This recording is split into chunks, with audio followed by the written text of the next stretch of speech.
Урматтуу Ашырбек Мойдонович, мен көңүлүңүздү бир эки социалдык маселеге бургум келет. Өзүңүзгө маалым болгондой, бүгүнкү эң көйгөйлүү маселелердин бири бул гемодиализ болуп атат. Убагында 500-600га чейин чыккан, албетте бюджеттин колдоосу менен, өкмөт, меценаттар, жеке тараптардын колдоосу менен бүгүнкү күнү ушу 90, 100, 200 тегерегинде болуп атат. Эми буну айтпаса да түшүнүктүү. Ал жердеги ооруп аткан жарандарыбыз негизинен ушу колунда жок, муктаж, социалдык үй бүлөлөр.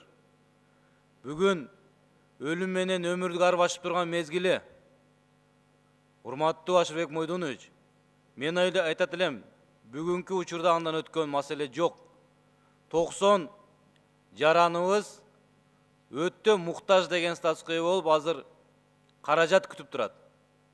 Мындайча айтканда, көпчүлүк учурда тагдырга баш ийип, о дүйнөгө кеткендер дагы жок эмес. Ошондуктан азыр министрлик аракетин кылып жатат. Ушул каржы министрлиги каралган акчасын батыраак бөлүп берип, 60-70 миллион сом каражат кетет экен. Берсе, бөйрөктү алмаштыруу Кыргызстанда 30 миң доллардан 35 миң долларга чейин турат экен. Бир сеанс 5 миңден 6 миң сом. Эгерде 1-2 сеанс өтпөй калган болсо, ал дагы аягы жакшылык менен аяктабайт. Ошондуктан урматтуу Ашырбек Мойдонович, өкмөт башына жеткирип, каржы министрлигине айтып, каражатын бөлүп берүү жагын колго алсаңыз. Экинчи маселе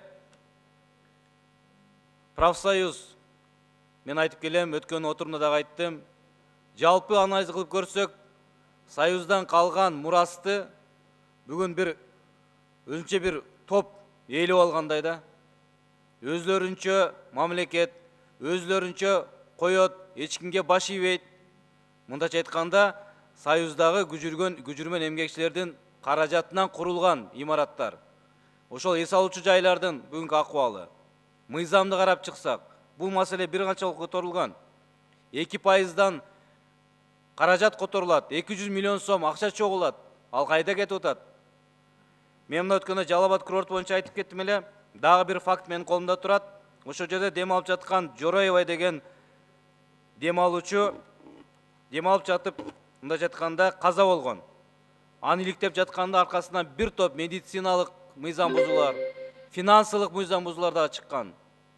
Учету жок кириштелген каражаттар чыккан. Жыйынтыгына текшерилип, ошол жетекчине чара көрүү сунушталган. Карап койсоңуз, рахмат.